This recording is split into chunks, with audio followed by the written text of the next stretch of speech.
Olá, o número de crianças sem pai cresce em Santa Catarina e especialistas comentam quão prejudicial é essa situação.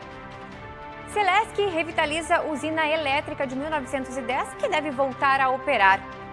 Calorão! Temperaturas de quase 40 graus mudam hábitos da população. Por pouco, telhado cai em carro onde motorista não teve sequer um arranhão. Tem ainda as condições do tempo e muito mais que você só vê aqui no nosso SC Acontece.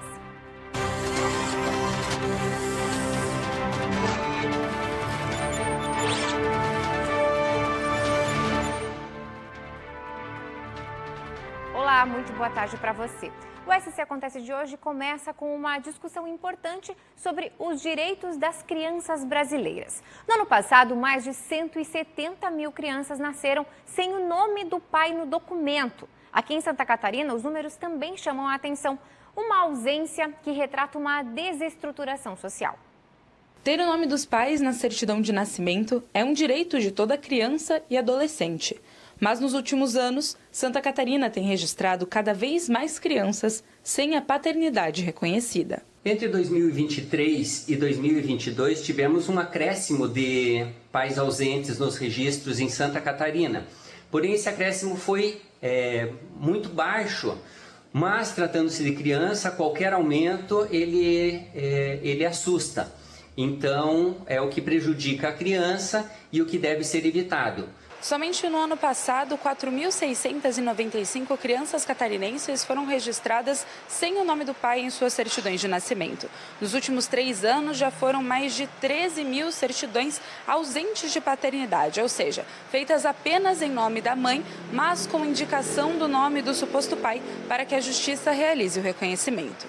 Então, o direito à filiação é um direito, inclusive, atinente aos filhos havidos fora do casamento. Geralmente, são estes indivíduos que não têm o nome do pai inscrito no assento de nascimento. A partir do momento em que a criança nasce, você tem a possibilidade de tentar o reconhecimento de paternidade por meio daquilo que se chama de averiguação da paternidade. É um procedimento extrajudicial. Via de regra, se o exame de DNA é positivo, o pai reconhece a paternidade e há a averbação do nome do pai no assento de nascimento.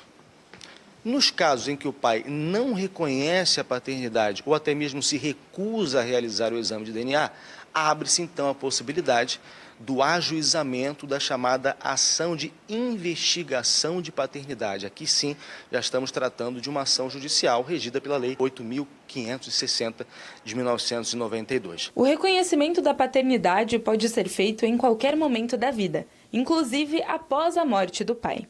É um processo que garante o direito à pensão alimentícia, herança e convívio familiar.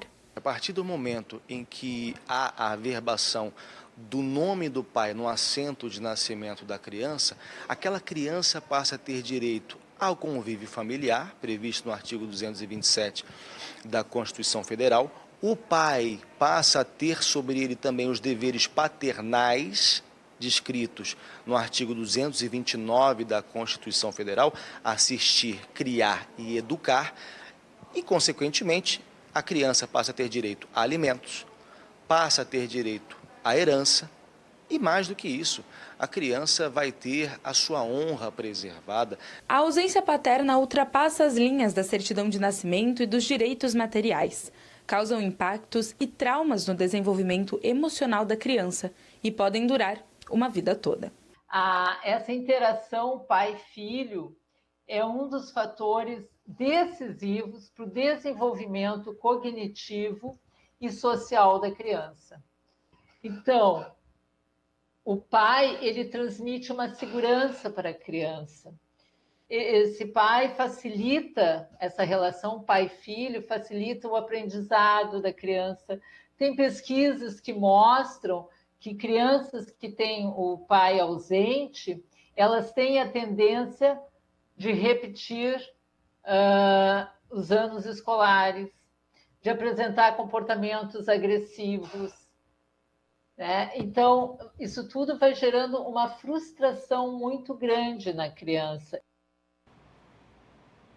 Olha, desativada há mais de 50 anos, a revitalização da usina Maruim, em São José, está prestes a ser concluída para que ela volte a gerar energia. A Celesc investiu cerca de 9 milhões de reais e está trabalhando para que a obra seja concluída entre março e abril deste ano ainda.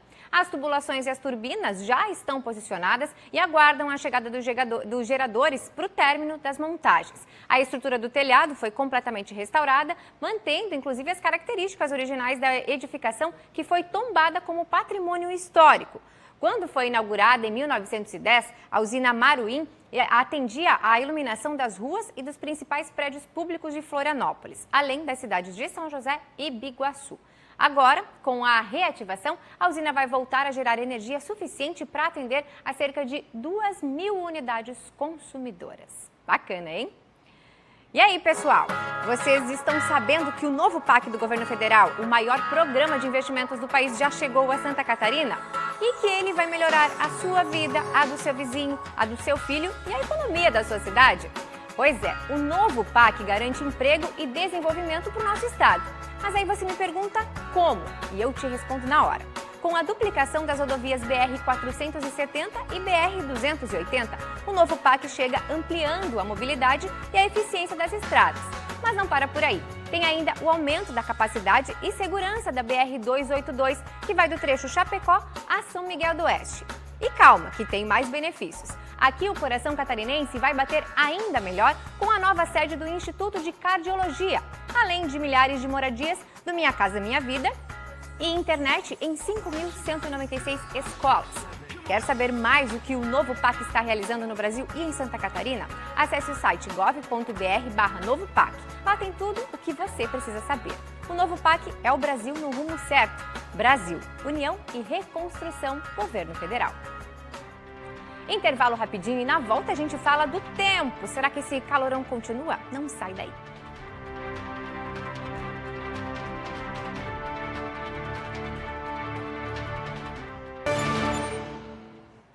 Estamos de volta e olha, em Ibirama, um temporal na noite de ontem atingiu em cheio o prédio da prefeitura, onde também funciona a Câmara de Vereadores. A cobertura foi arrancada com o vento forte e caiu sobre um carro que ficou destruído. A dona tinha acabado de entrar no veículo para, inclusive, tentar escapar da tempestade. Assim que o dia amanheceu, foi reforçado o trabalho de limpeza para remover todo o entulho na frente e nos arredores do Centro Administrativo Ivo Miller. O prédio, que abriga a Prefeitura no térreo e a Câmara de Vereadores no segundo pavimento, teve a cobertura arrancada com a força do vento. Parte da estrutura de alvenaria acabou danificada. As longas folhas do telhado de aluzinco foram arremessadas para edificações próximas, onde também causaram danos. O temporal aconteceu por volta das 8h15 da noite e assustou quem estava por aqui. Uma das imagens mais impressionantes desse fenômeno que atingiu Ibirama está aqui neste ponto. O telhado foi arremessado lá do centro administrativo, como mostramos, atingiu vários imóveis vizinhos.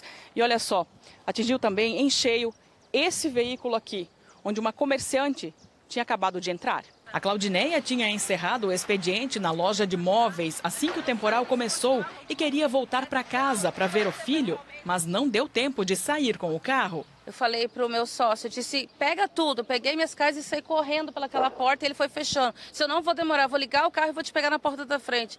Quando eu saio para fora, aquilo era um tumulto. Eu não sabia o que fazer, como que eu ia me escapar que eu via esse teto voando. Aí eu abri a porta do caroneiro e disse, vou ter que entrar por aqui. Quando eu entrei, estava tentando me ajeitar, consegui me ajeitar. É sorte que eu estava declinada, tentando me encaixar num carro. Imagine você quando entra por lá. Isso foi, acho que me livrou. A mão de Deus que fez dessa forma.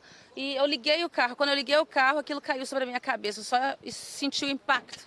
Ela não teve nenhum ferimento aparente, mas chegou a ir ao hospital em busca de uma avaliação médica. No interior do prédio administrativo, o maior estrago foi na Câmara de Vereadores, onde ficou tudo molhado. Até buracos se abriram na laje. O pessoal que estava em recesso teve que voltar para cá para organizar as coisas. E a gente acabou de reformar a Câmara de Vereador, todo o plenário todo, e agora está praticamente todo destruído. As documentação molharam tudo, os computadores. Os prejuízos ainda estão sendo contabilizados. Ontem foi o primeiro dia de trabalho do ano na prefeitura e a equipe terá que colocar a casa em ordem para retomar as atividades. Toda essa destruição que teve aqui é dinheiro público, é dinheiro do povo, é arrecadação do município, né? Então, destruindo a Câmara de Vereador e o Executivo é igual destruir a nossa residência, né? É todos dinheiro do público. Tanto é que a gente fez a reforma do telhado, a gente já trocou o telhado por uma segurança e veio acontecer isso com esse vendaval.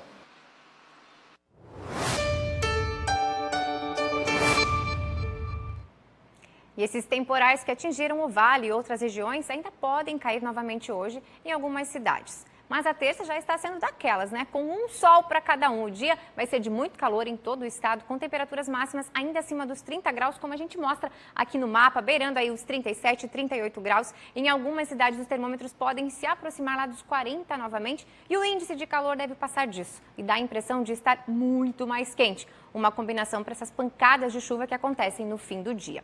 Amanhã, apesar do sol e calor novamente, teremos um processo de formação de uma frente fria, que somada ao calor e à umidade, trazem instabilidade para todas as regiões, ou seja, pode voltar a chover, então fiquem atentos para aquelas pancadas de chuvas mais intensas e também chances de temporais. Ainda assim, a gente chama atenção para as temperaturas elevadas, viu? Em Chapecó, máxima de 34, Urupema na Serra, máxima de 30, Criciúma lá no sul, podemos ter aí 37 graus. Em Florianópolis, vamos dar uma olhadinha como fica. Em Florianópolis, 31 graus para amanhã, Joinville, 34 e Blumenau também 37 graus. Mas, claro, todo esse calorão tem uma explicação. É o El Niño, que está atuando fortemente na região sul do país e, claro, em Santa Catarina. O meteorologista da Defesa Civil de Santa Catarina vai nos explicar.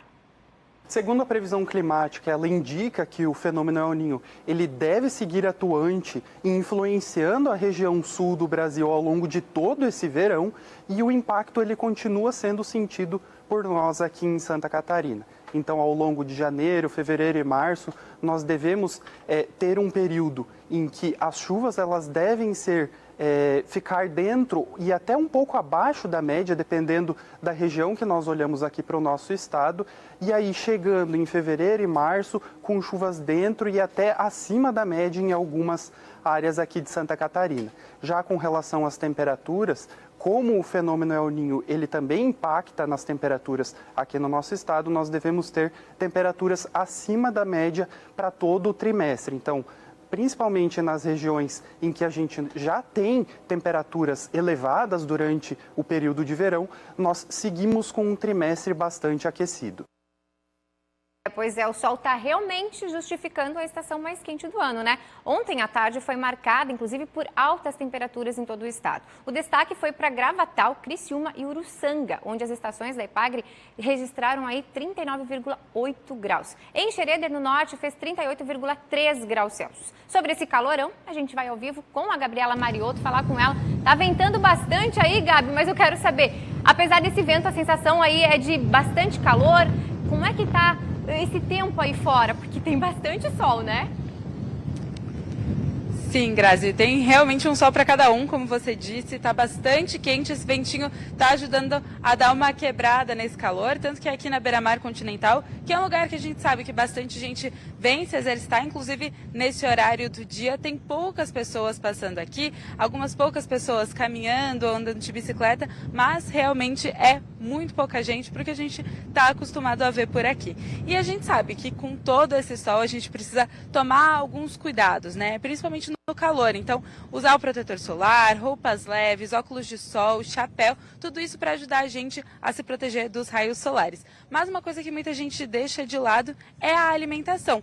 A gente também tem que tomar um cuidado especial com a alimentação, principalmente nesses dias mais quentes, com um cuidado especial para a hidratação.